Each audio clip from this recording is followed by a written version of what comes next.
ఒకరు వద్దు ముగ్గురు ముద్దు అనే నినాదం ప్రస్తుతం ఏపీలో చర్చనీయాంశంగా మారింది. దీనిపై విశాఖ పౌర గ్రంథాలయంలో మహిళా సంఘాల ఐక్యవేదిక రౌండ్ టేబుల్ సమావేశం నిర్వహించింది. ప్రస్తుత పరిస్థితిలో ముగ్గురు పిల్లలు అంటే మహిళల ఆరోగ్యం, కుటుంబ ఆర్థిక పరిస్థితిపై తీవ్ర ప్రభావం చూపుతోందంటున్నారు మహిళా సంఘాల నేతలు. ఇదే అంశంపై మరింత సమాచారాన్ని మా ప్రతినిధి తరుణ్ జ్యోతి అందిస్తారు. ప్రభుత్వం ఇటీవల ప్రతిపాదించినటువంటి పిల్లల పెంపు నినాదంతో ఈరోజు మహిళలు పెద్ద సంఖ్యలో మహిళా ఐక్య వేదిక సంఘాలు రౌండ్ టేబుల్ సమావేశం అయితే విశాఖపట్నం పౌర గ్రంథాలయంలో నిర్వహించారు. అసలు మహిళల హక్కులు, ఆరోగ్యం, కుటుంబ పరిరక్షణ కోసం ఈ యొక్క రౌండ్ టేబుల్ సమావేశం అయితే నిర్వహించారు. దీనికి సంబంధించి మనతో పాటు నిర్వాహకులు ఉన్నారు. వాళ్ళతో మాట్లాడి మరిన్ని విశేషాలు తెలుసుకునే ప్రయత్నం చేద్దాం. మేడం, మీ పేరు?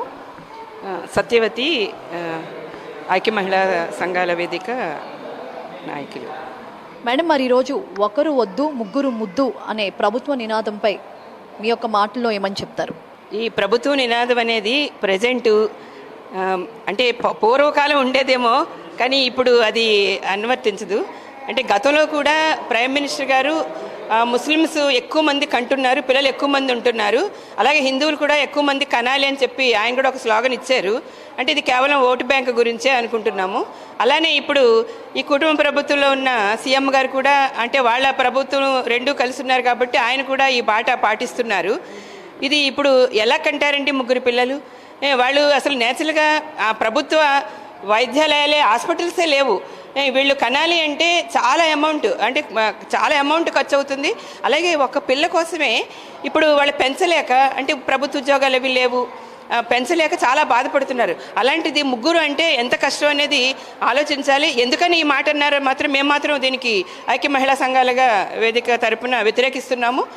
ఇప్పుడు విదేశాల్లో అయితే వాళ్ళకి ఎక్కువ మంది పిల్లల కంటే అంటే జనాభా తక్కువ మూలాన్ని వాళ్ళకి చాలా సౌకర్యాలు కల్పిస్తారు.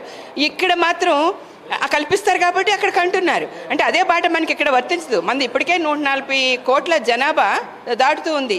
అలాంటి పరిస్థితుల్లో మీరు ముగ్గురు కనండి అంటే ఇప్పటికి మనకి ప్రభుత్వ పాఠశాలలు లేవు, అలాగే ఆరోగ్యం కూడా, వైద్యాలయాలు కూడా గవర్నమెంట్ హాస్పిటల్స్ లేవు, అన్నీ ప్రైవేటు పరం అవుతున్నాయి.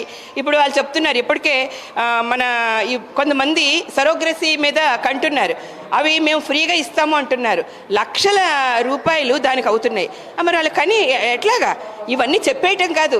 ఈ సీఎం ఇంకా కొద్ది రోజులు ఉంటారు, తర్వాత ఇంకొకరు వస్తారు. ఇప్పుడు ముగ్గురు పిల్లలకు అనేసి ఏమి సదుపాయాలు లేకుండా, వాళ్ళకి రాయితీలు లేకుండా, ప్రభుత్వ హాస్పిటల్ లేకుండా, అలాగే గవర్నమెంట్ స్కూల్స్ లేకుండా ఇవన్నీ పెంచాలంటే చాలా కష్టం. ఇప్పుడు ముఖ్యంగా మహిళలు బాధపడుతున్నది ఏంటంటే అసలు ఆడపిల్లలు పుడితే ఇంకా బాధగా ఉంది. ఎందుకంటే వాళ్ళకి రక్షణ లేదు, పెంచడం అనేది కష్టం. తర్వాత వాళ్ళకి ఇంకా మ్యారేజ్లు అనేవి అన్నీ ఇంకా చాలా విపరీతమైన కష్టంగా ఉంది. అందుకోసం ఇది మేము ఖచ్చితంగా ఈ మహిళా సంఘాల వేదిక ఆధ్వర్యంలో వ్యతిరేకిస్తున్నాము. అలాగే దీనికి ఇంకా ప్రచారం అనేది మేము చేస్తాము. ఖచ్చితంగా ఈ నినాదం మహిళల హక్కులపైన దాడిగా మేము 4 సంఘాలుగా మేము ఇక్కడ ఈరోజు చెప్తున్నాం. ఎందుకంటే అసలు పిల్లలు కనాలా వద్దా, ఎంతమంది పిల్లలు కనాలి అన్నది మహిళ హక్కు. తన హక్కు పైన దాడి జరుగుతుంది. ఈరోజు అమ్మాయి పుట్టడానికే అసలు ఆడపిల్ల పుడితేనే చంపేస్తున్నారు, పుట్టకుండానే చంపేస్తున్నారు. అలాంటి పరిస్థితుల్లో ఏం చదువుకోవాలో అమ్మాయికి హక్కు లేదు, ఎవరిని పెళ్లి చేసుకోవాలో హక్కు లేదు, పెళ్లి చేసుకోవాలా, ఉద్యోగం చేసుకోవాలా అన్నది కూడా ఈ రోజున మహిళ చేతిలో లేదు. అలాంటప్పుడు ఒక పిల్ల, ఇద్దరు పిల్లల, ముగ్గురు పిల్లల అన్నది ఆ మహిళ తన ఆరోగ్యం మీద, తన కుటుంబ సమాజం కాదు కానమ్మా. ముందు చంద్రబాబు నాయుడు గారికి 2 చేతులు పెట్టి దండం పెట్టి, ఎందుకంటే ఒక్కల వద్దు ముగ్గురు ముద్దు అన్నట్టు పెట్టాడు. ఇప్పుడైనా కరెక్టే పెట్టాడు, బాగానే ఉంది, కంటారు. వాళ్ళకి మీరు ఏమన్నా చేయగలరా? సౌకర్యాలు ఏమన్నా చేయగలరా చంద్రబాబు నాయుడు గారు? పిల్లల కనాలంటే ఆడ మనిషి బాధ్యత. దాంతో ఈరోజు ఒక్క ఆడపిల్ల డెలివరీ అవుతుంటే ఆ అమ్మాయికి 50,000 రూపాయలు లేనిదే ఆ డెలివరీ నుంచి, హాస్పిటల్ నుంచి బయటకు వచ్చే అవకాశాలు లేవు. ఈరోజు ముగ్గురు పిల్లల్ని మీరు కనమంటున్నారు. మేము ప్రతి ఒక్కరం కూడా ఇవాళ ఐక్యవేదికగా కూడా మేము అదే మాట అంటూ ఉన్నాం. ఎందుకంటే మీరు ప్రధానంగా ఓట్ బ్యాంక్ కోసమే మీరు పిల్లల్ని కనమంటున్నారు. మామూలుగా ఆడవాళ్ళ మీద మీరు జాలిపడి పిల్లలను కనమని చెప్పట్లేదు. ఆ విధంగా మీరు ఇలాగా పిల్లల్ని ఎంతమందినైనా కనండి, ముగ్గురిని కొనండి అని మీ స్కీములు పెడితే ఇది కుదరదండి. ఇది సంసారం, ఇది బాధ్యత, అన్నీ కలిపి పోసుకుని ఉన్న ఇది సమాజం అంది. అంతేగాని మీరు ఉన్నారు కదా, ఈరోజు మీరు పదవిలో ఉన్నారు, మా సోదరి మాట్లాడినట్టు ఈరోజు మీరు వెళ్ళిపోతారు, వేరే ఆయన వస్తారు, ఆయనేమో 5 కనమంటారు. 5 కనేస్తామా? మీరు పెట్టే స్కీములు కూడా ఎలా పెడుతున్నారంటే 25,000 రూపాయలు ఇస్తాము, ముగ్గురు పిల్లల కంటే 25,000 రూపాయలు హాస్పిటల్ ఖర్చులు ఇస్తాం. 25,000 రూపాయలతో అయిపోవట్లేదు. అది 25,000 రూపాయలు కాదు, 1,00,000 రూపాయలు అవ్వచ్చు.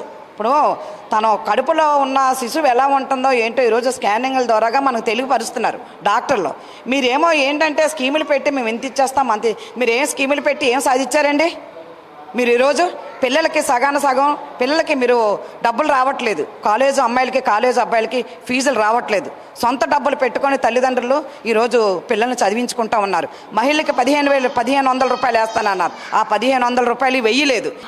మహిళా సంఘాల ఐక్య వేదిక అయితే మరి డిమాండ్ చేస్తుంది. ఈ రోజు కాలంలో మరి పిల్లలు అవనివ్వండి, యువత అవనివ్వండి, డ్రగ్స్ అవనివ్వండి, గంజాయి ఇలా మందుకు బానిసలయ్యి ఎన్నో కుటుంబాలు రోడ్డున పాలన పడుతున్నాయి. అలాగే ఎంప్లాయ్మెంట్ తేవాలని ఈ మహిళా సంఘాల ఐక్య వేదిక అయితే ఈ సందర్భంగా డిమాండ్ చేస్తుంది.